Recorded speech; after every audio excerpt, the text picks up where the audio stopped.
런던 시내에 한 길모퉁이에 구두를 닦는 소년이 있었어요.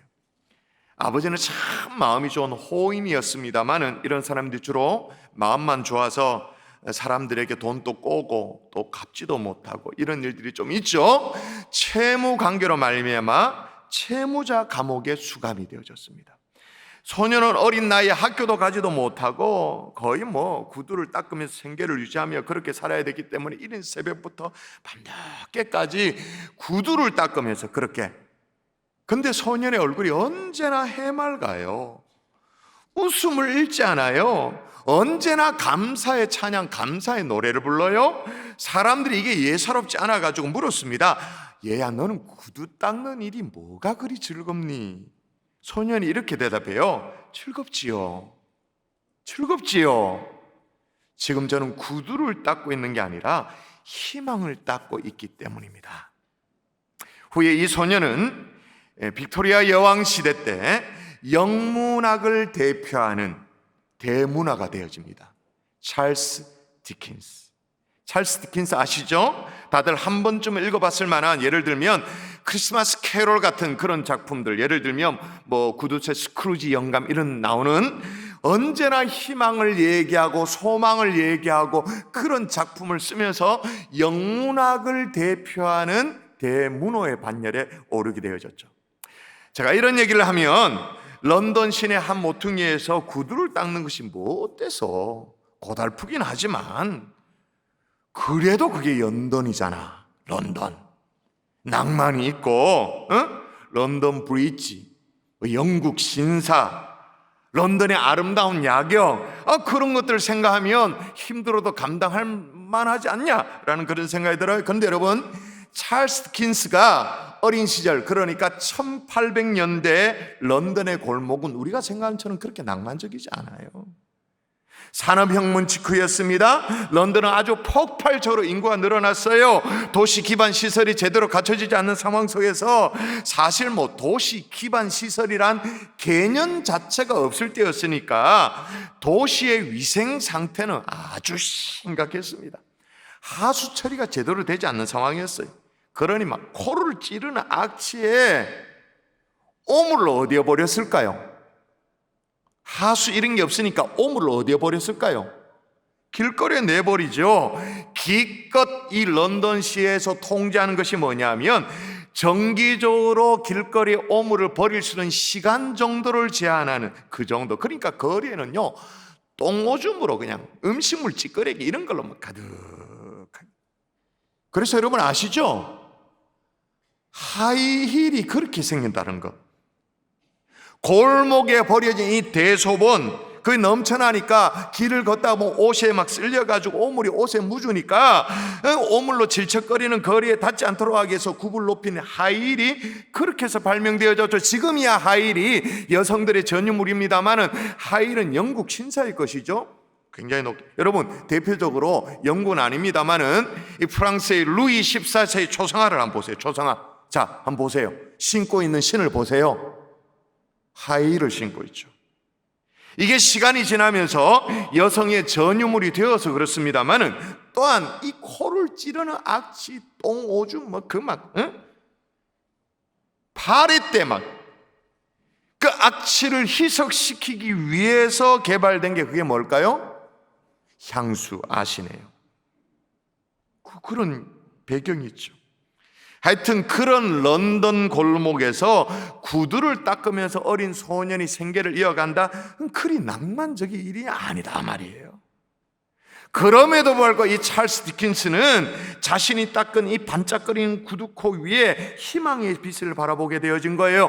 어렵고 힘든 환경 속에서도 희망이신 하나님을 바라보며 감사의 노래를 하면서 주님을 찬양하면서 그렇게 살았던 거예요. 할렐루야. 아멘. 여러분, 아무리 힘들고 어려운 환경에도 합력하여 선을 이루시는 그 하나님을 믿고 이제 가을을 시작하는 이 시점인데, 이 가을을 감사로 수놓을 수 있는, 감사로 물들일 수 있는 하나님의 종들 될 수 있기를 주 예수의 이름으로 축원합니다. 아멘. 축원합니다. 아멘. 자, 오늘 본문도 보세요. 시인이 뭐라고 말하느냐? 같이 할렐루야부터 시작.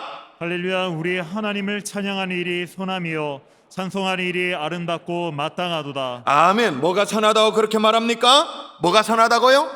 찬양하는 일이 선하다. 대단한 헌신이 아니고 대단한 뭔가 봉사가 아니라 찬양하는 일이 선하다. 찬양 자체가 선하다. 그래서 여러분 뭐 예를 들면 유튜브 1시간 찬양 듣기 이런 거 괜찮은 것 같아. 그죠? 뭐가 아름답다고 말합니까? 찬양하는 일이 아름답고 마땅하다. 할렐루야. 아멘. 여러분 오늘 이런 밤과 같은 이 찬양이 넘쳐난 금요 성령 집회, 찬양 자체가 선하며 아름답고 마땅한 일인 줄을 믿습니다. 아멘. 그거 아셨나요? 찬양하는 일이 선하다. 자, 그러면 뭘 찬양하고 뭘 감사란 말인가? 아까 얘기한 찰스 디킨스처럼 똥구리에서 막 그렇게 막 굴러도 그래서 뭐 구두를 닦고 있어도 그래도 감사해야 되는가? 예, 할 수만 있다면 하면 좋죠. 할 수만 있다면. 그러나 오늘 말씀이 그렇게 막 극단적이고 억지와 같은 그런 말씀을 드리는 게 아니죠. 오늘 본문에 보면 충분한 찬양의 이유가 있어요. 충분한 감사의 이유가 있어요. 오늘 저는 그 이유를 찾고자 하는 거예요. 그래서 오늘은 우리가 성경 속에 진공 상태에서 우리를 보고 뭘 억지로 찬양하고 감사하라 그렇게 말하는 것이 아니라 분명한 이유가 있어서 찬양하라고 말하는데 그 감사 이유, 찬양의 이유 발견하는 하나님의 종들 될 수 있기를 주 예수 이름으로 축원합니다. 아멘. 축원합니다. 아멘. 자, 첫 번째 감사 이유가 나옵니다. 따라 하십시다. 치유하심에 감사하라. 치유하심에 감사하라. 자, 뭐에 감사라고요? 치유하심에. 오늘 3절이 얘기하죠. 제가 읽어볼게요. 상심한 자를 고치시며 그들의 상처를 싸매시는도다. 상심한 자를 고치신다. 우리에게 더 익숙한 표현으로 말하면 뭐예요? 마음이 상한 자를 고치시는 주님.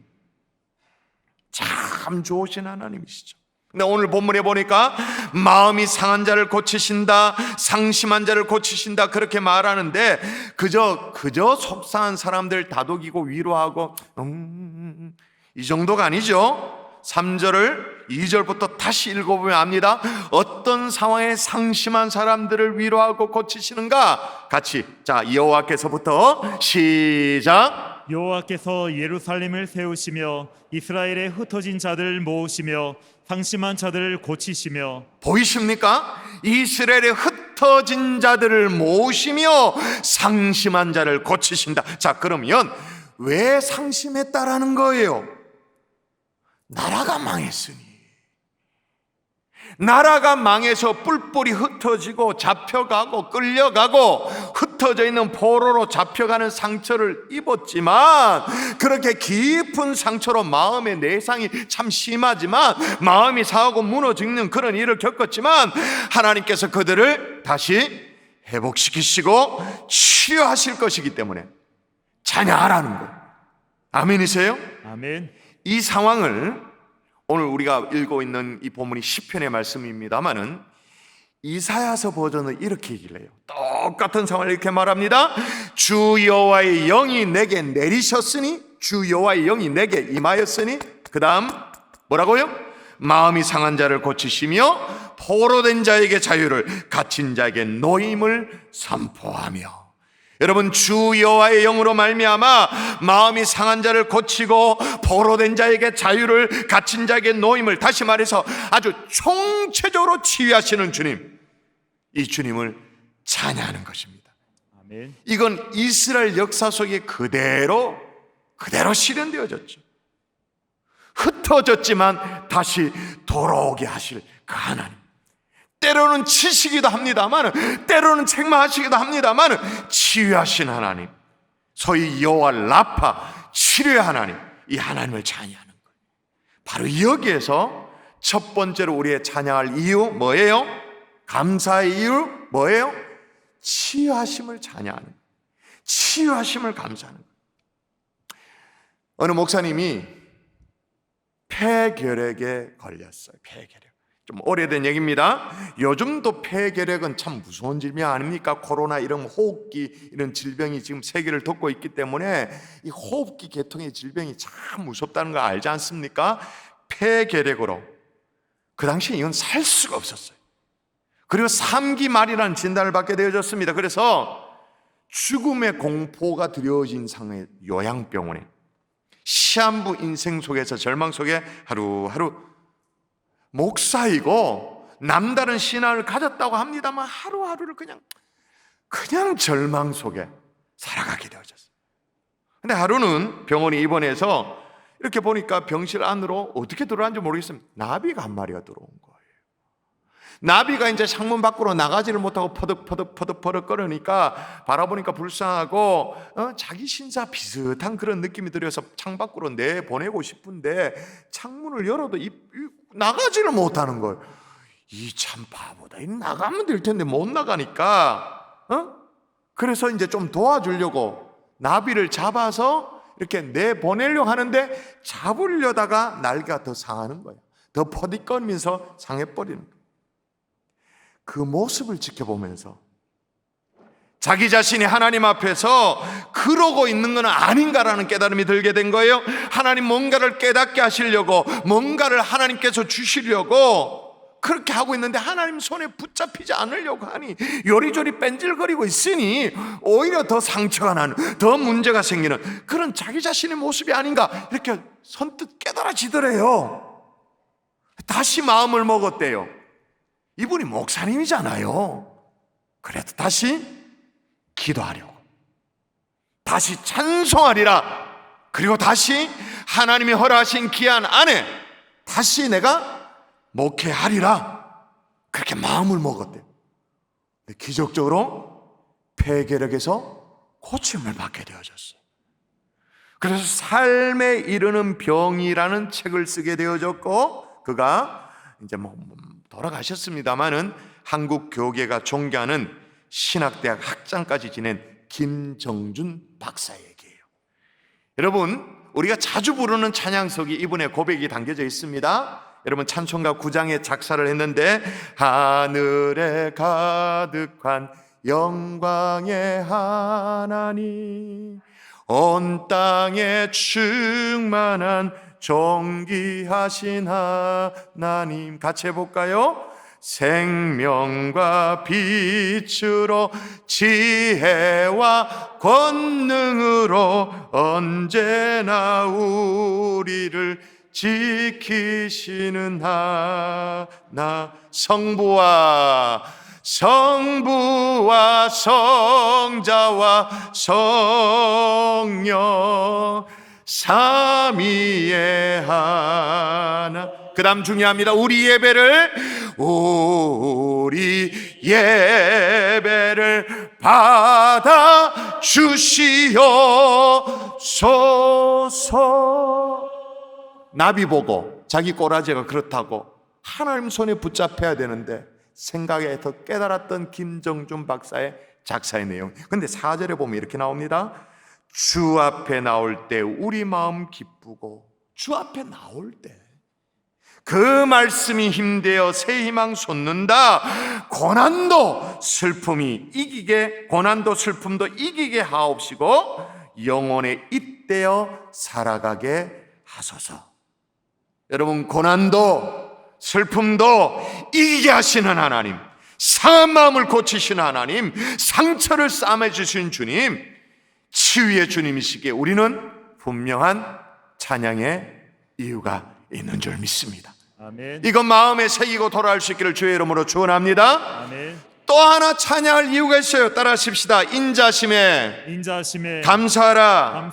오늘 본문 10절이에요. 제가 읽어볼게요. 여호와는 말의 힘이 세다 하여 기뻐하지 아니하시며 사람의 다리가 억세다 하여 기뻐하지 아니하시고. 자, 이건 앞서 이스라엘의 흩어진 자를 모시는 주님만큼이나 이스라엘 역사 속에 진짜 뼈저리게 경험한 내용.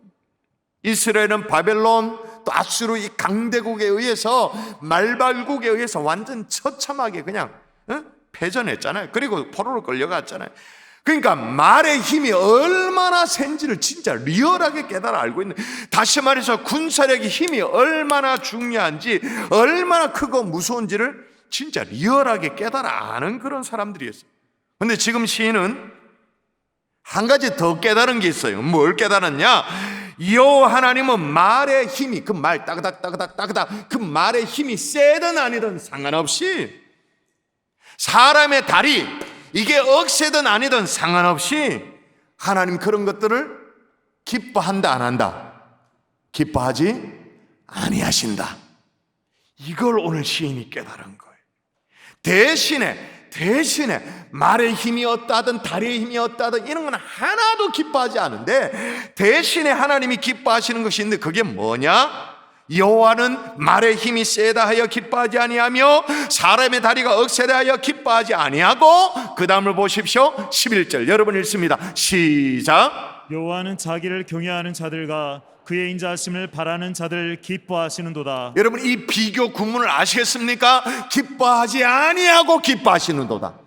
기뻐하지 않는 게 뭐냐? 말의 힘이 어떠하냐, 다리의 힘이 어떠하냐, 그런 거 하나도 안 중요하고 기뻐하지도 않고, 정말로 기뻐하는 건 뭐냐? 자기를 경외하는 자들, 그의 인자심을 바라는 자들, 그런 자들을 하나님이 어떻게 하는? 기뻐하신다. 그런 자들이 누굽니까? 저와 여러분이죠.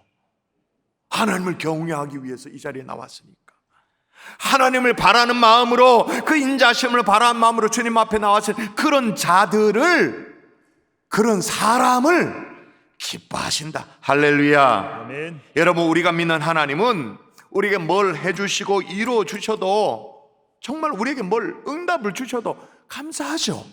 감사하는 일이에요. 근데 진짜 감사의 이유가 뭐냐? 뭐가 찬양거리인가? 그저 하나님의 임자심을 바라보기만 해도 그 사람을 하나님께서 기뻐하시는 것, 그 원초적인 임자심을 가진 하나님이시기에 우리는 감사할 수 있는 것. 이게 뭘 의미하냐면, 우리가 하나님 앞에 우리 자신을 증명해 보이지 않아도 된다, 그 말이에요.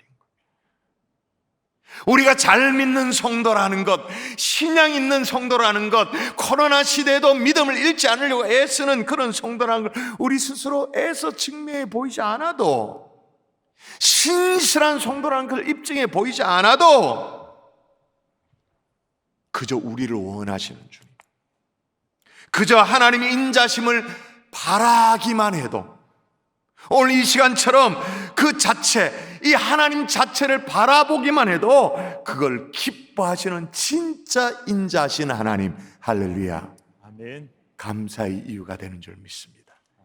그 하나님, 그분 자체가 찬양의 이유가 되는 줄 믿습니다. 아멘. 그래서 오늘 시인은 이렇게 노래해요. 자, 같이 한번 다시 읽어볼까요? 12절 예루살렘아 시작. 예루살렘아 여호와를 찬송할지어다. 시온아 내 하나님을 찬양할지어다. 이게 조금 전에 불렀던 우리 찬송의 비준비하시니 거기에 주요한 가사로 자리 잡고 있죠. 그 하나님을 바라기만 해도 기뻐하시는 인자하신 하나님을 찬양할 수 있기를 주 예수의 이름으로 축원합니다. 아멘. 이어서 시인은 이 하나님의 인자하심이 어느 정도인지를 설명해요. 그 다음 절에 이렇게 설명합니다. 그 하나님 인자심이 어느 정도냐? 그가 내 문빗장을 견고히 하시고 내 가운데 있는 너의 자녀들에게 복을 주시며.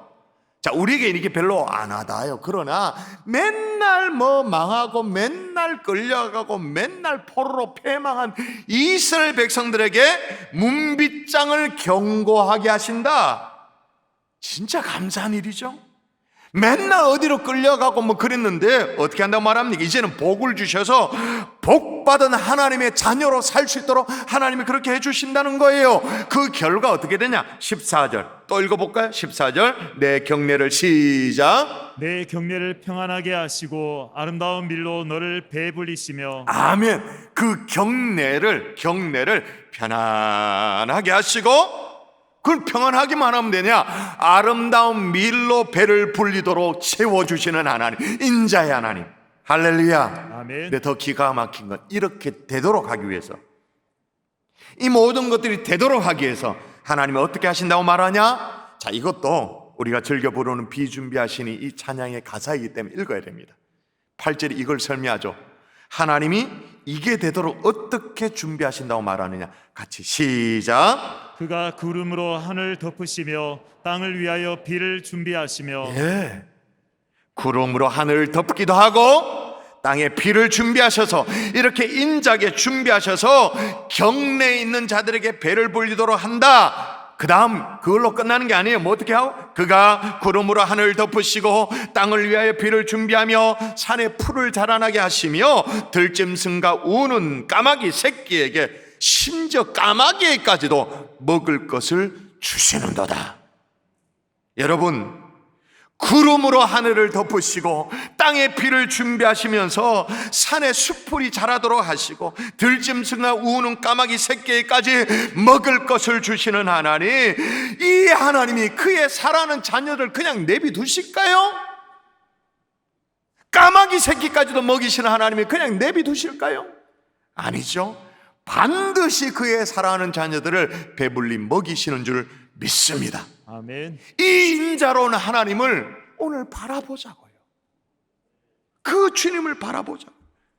구름으로 하늘을 덮으시고 땅을 위하여 비를 준비하시는 인자의 하나님을 바라보는, 왜냐? 왜 그렇게 하냐? 다시 말씀드립니다마는 그 인자신 하나님을 바라보는 것 자체가 하나님이 기뻐하는 일이니까, 하나님을 향한 마땅한 찬양으로 하나님이 그걸 접수하신다고 말씀하시니까 주님을 바라보자고요. 우리가 다 알 수는 없지만, 하나님의 섭리가 어디까지 다 이해는 못하지만 하나님은 그런 우리의 찬양을 기뻐 받아 주시는 줄 믿습니다. 아멘. 일본에 아오모리 현이 있어요. 아오모리 현. 들어보셨을지 모르겠습니다만은 아오모리 현은 사과 산지로 유명합니다. 어느 해 가을 이제 사과의 추수기가 이제 접어드는데, 우리나라도 그렇습니다만 일본도 늘 해마다 가을쯤 되어, 여름 지나서 가을 추수쯤 되어지면 뭐가 골몰이 않습니까? 언제나 태풍이 올라오죠. 풍작을 앞둔 이 가수원에 말이에요, 태풍이 지나가니까 이건 거의 재앙이야. 대부분의 사과들이 다 떨어져 버렸어요. 대부분의 사과들이. 그래서 많은 이 농부들이 말이에요, 주민들이 하늘을 향해 원망하고 낙심하고 낭망했어요. 그때 한 농부가요, 그래도 매달려 있는 사과를 바라보면서 하나님 앞에 감사를 했어요. 감사 기도를 했어요. 아직 매달려 있는 사과들이 있으니 얼마나 감사한가 생각을 바꾸면서 감사 기도를 했어요. 어차피 떨어진 사과를 보고 원망하고 불평해도 다시 나무에 붙을 수도 없고 상처가 뭐 없어질 수 없고 깨끗할 수도 없으니까 떨어진 사과를 보고 원망하는 게 아니라 아직 매달려 있는 사과를 보면서 감사하자, 그런 마음을 먹었대요. 근데 매달린 사과를 보면서 감사의 기도를 하나님 앞에 올려드리는 그 순간에 기발한 아이디어가 생각나더래요. 여러분, 일본도 우리 한국 못지않게 뭐가 경쟁이 심할까요? 입시 경쟁. 대학 입시 경쟁이 치열한데 말이에요. 이제 가을쯤 이제 접어드는 상황 아닙니까? 이 매달린 사과의 의미를 부여하면 되겠다 생각이 들더래요. 그래서 이름을 뭐라고 붙였냐면 절대 떨어지지 않은 사과. 절대 떨어지지 않은, 사실이잖아요. 절대 떨어지지 않은 사과라고 이제 상표명을 붙이고 홍보를 했어요. 온라인으로 판매에 들어갔는데 3분 만에 전에 고가로 다 품절돼 버렸어요. 날개도 치든지 막 팔려나간 거예요. 물론 사람의 심리를 이용한 마케팅을 얘기합니다만은, 여러분 제가 무슨 얘기를 합니까? 아무리 코너로 몰린 상황에도 감사를 잃지 않기를 주의 이름으로 축원합니다. 아멘. 찬양을 잃어버리지 않기를 주의 이름으로 축원합니다. 인자신 하나님은 생각지 못한 방법으로 구름으로 덮으시고 피를 준비하시는 하나님이라는 사실을 기억할 수 있기를 주 예수의 이름으로 축원합니다. 아멘. 자, 그러면 치유하심에 감사하고 인자하심에 감사하려면 참 우리가 감사에 인색하잖아요. 어떻게 감사할 수 있을까요? 오늘 본문에서 유난히 반복하고 있는 감사의 기법이 있어요. 감사의 방법이 있어요. 이게 오늘 설교의 클라이막스입니다. 따라하십시다. 천지만물과 천지만물과 더불어 감사하라. 더불어 감사하라. 자, 잘 보세요. 오늘 시인이 4절에 이렇게 말합니다. 그가 별들의 수요를 세시고 그것들을 다 이름대로 부르시는도다. 자, 좀 전에도 읽어봤습니다. 8절에 그가 구름으로 하늘을 덮으시고 땅을 위하여 비를 준비하시며 산에 풀이 자라게 하시며, 뭘 지금 노래하고 있는가 눈치를 채시라 그 말인 거예요. 16절 17절도 보면 이렇게 말합니다. 눈을 양털같이 내리시며 서리를 재같이 흩으시며 우박을 떡부스리같이 뿌리시나니, 이렇게 말합니다. 자, 18절 또 읽어볼까요? 그의 말씀을 시작. 그의 말씀을 보내사 그것들을 녹이시고 바람을 불게 하신즉 물이 흐르는 도다. 여러분, 눈치채셨어요? 싹 다 찬양하긴 하는데, 시인이 주님께 감사와 찬양을 올려드리긴 하는데 뭘 보고 지금 찬양하는 것 같나요? 피조세계를 바라보면서, 창조세계를 바라보면서 그 하나님, 창조주 하나님을 찬양하는, 천지 만물을 바라보면서 감사하고 그와 더불어 찬양하고 하나님을 높이고 있는 거예요.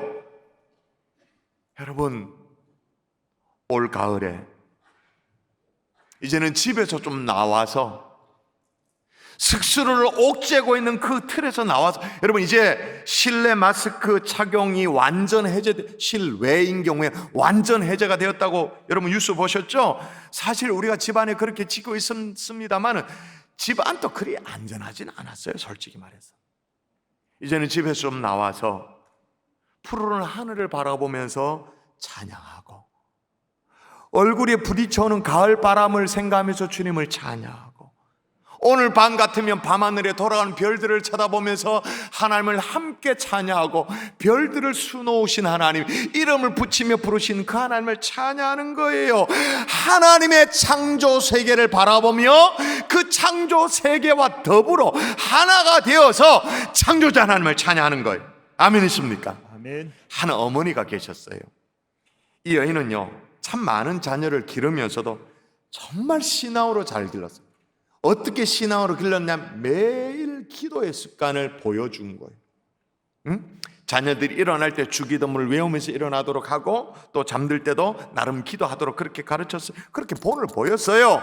근데 그 가정에서 일어난 위대한 인물이 자라났습니다. 18세기, 오늘 영국 얘기를 많이 했습니다만 영국 사회를 완전히 변화시킨 세계적인 부흥의 인물, 누가 자라났냐면 감리교의 창시자 요한 웨슬레가 자라나기 시작했어요. 그 어머니 이름이 수산나입니다. 수산나의 그 기도를 본받아가지고 웨슬리도 기도의 사람이 되었는데, 18세기 영국 사회를 완전히 변화시킨 이 웨슬리의 기도가 어떤 기도가 있었냐면, 그는 주일 저녁부터 시작해서 매일 아침 저녁으로 드리는 일종의 뭐랄까요? 기도문이 있었어요. 기도문. 그 중에 토요일 아침에 드리는 기도, 즐거이 하나님을 찬양합니다라는 제목의 기도문을 제가 읽어드릴 테니까 한번 들어보세요. 우리와 진짜 어떻게 진짜 다르다 느끼는 바가 있을 거예요. 자, 그대로 읽어드리겠습니다. 하늘과 땅의 창조주이며 주권자이신 하나님이시여, 당신은 천사와 인간의 아버지시고 생명의 근원이시며 모든 피조물의 보호자이십니다. 오늘 아침 겸손한 마음으로 당신의 위엄에 바치는 찬양과 감사의 제재를 사랑으로 받아 주시옵소서. 오 주님, 당신은 당신의 모든 피조물에게 찬양받기에 합당하십니다. 해는 동쪽에 써서 서쪽으로 지는 그 일가로 기뻐합니다. 왜냐하면 그 일은 자신의 창조주인 당신을 찬양하는 일이기 때문입니다. 그러니까 해가 동쪽에 떠서 서쪽으로 지는 이 당연한 걸 보고 웨슬리는 어떻게 노래한다고요? 이는 해가 자기 자신이 동쪽에 떠서 서쪽으로 지는 걸 통해서 창조주 하나님을 찬양하고 있습니다. 그걸 노래하는 거예요.